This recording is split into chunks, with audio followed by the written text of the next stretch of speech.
Welcome to the CDN Controls monthly safety meeting for October 2025. Please fill out the attendance form by scanning the QR code displayed on the screen. Meet the CDN Controls HSE leadership team, consisting of Susan Barrows, Chief People and Corporate Services Officer, Spencer Gagnon, Manager, HSE, Program Development, John Ailhouse, Manager, HSE Field Operations, Dean Amond, HSE Field Advisor, Derek Pelkey, HSE Field Advisor, Amanda Stapleton, HSE Field Advisor, Mark Feiner, HSE Advisor, Program Development, and Stacy Moore, HSE Administrator. Today's safety moment is about chain-up areas. Chain-up areas are designated zones where drivers install tire chains to improve traction in icy or snowy conditions. These areas are critical for maintaining safety on steep grades and hazardous winter roads. Misuse or neglect of these zones can lead to serious incidents, traffic delays, and increased risk to workers and the public. Here are some best practices for chain-up area safety. Know the locations. Familiarize yourself with chain-up areas along your route. Use updated maps or GPS systems that highlight these zones. Use designated areas only. Never chain up on the shoulder of the highway or in unauthorized areas. This creates a hazard for both you and other drivers. Park safely. Ensure your vehicle is fully off the roadway and visible to others. Use hazard lights and cones if available. Wear proper PPE. Always wear high-visibility clothing, gloves, and appropriate footwear when outside your vehicle. Stay alert. Be aware of other vehicles entering or exiting the area. Avoid distractions and maintain situational awareness.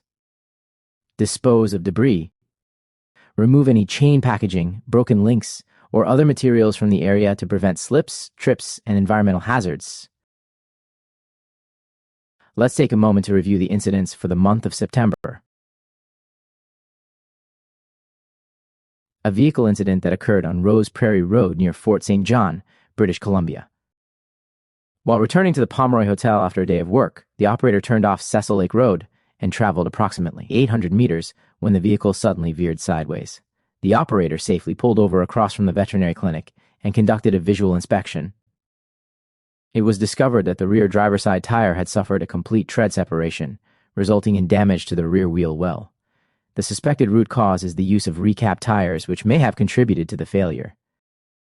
Immediate actions included stopping the vehicle, assessing damage, and documenting the incident.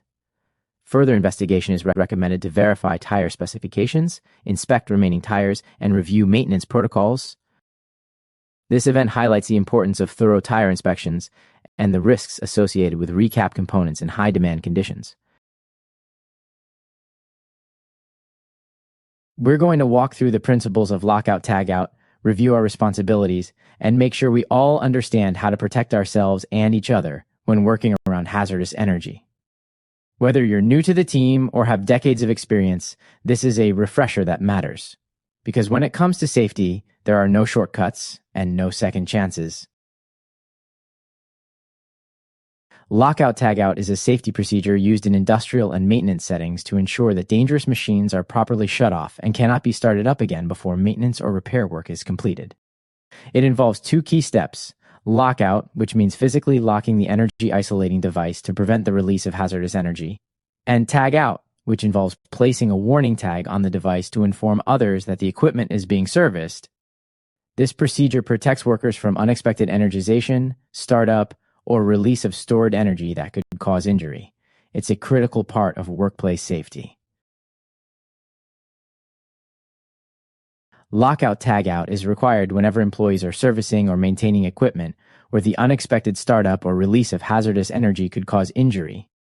This includes situations like performing maintenance on machinery with moving parts, repairing electrical systems or components, clearing jams or obstructions in equipment, replacing parts or conducting inspections that require access to energized areas. LOTO must be applied before any work begins and remain in place until the job is complete and all tools are removed. Lockout Tagout follows a series of essential steps to ensure safety during equipment servicing. 1. Prepare for shutdown. Identify the equipment and understand all energy sources involved. 2. Notify affected employees. Inform anyone who may be impacted that maintenance is about to begin. 3. Shut down equipment. Power down the machinery using normal procedures. 4. Isolate energy sources. Disconnect or block all forms of hazardous energy, including electrical, hydraulic, and pneumatic. 5. Apply lockout devices. Attach locks to each energy isolating device to prevent accidental reactivation. 6. Attach TAGU devices. Place warning tags to communicate that the equipment is under maintenance. 7. Release stored energy. Safely discharge any residual or stored energy. 8. Verify isolation. Double-check that the equipment is completely de-energized before starting work. Lockout and tagout are both critical components of the LOTO safety procedure, but they serve slightly different purposes. Lockout involves placing a physical lock on an energy-isolating device to prevent the equipment from being powered on. Only the person who applied the lock can remove it, ensuring control and accountability. Tagout, on the other hand, uses a warning tag attached to the device to indicate that the equipment is being serviced and must not be operated. While it doesn't physically prevent activation, it communicates vital safety information. In most cases, lockout is preferred because it provides a stronger level of protection. Tagout is used when locking isn't possible, but it must be supplemented with additional safety measures. Together, they help prevent accidents and protect workers from hazardous energy. Effective lockout-tagout procedures rely on everyone understanding their roles and responsibilities.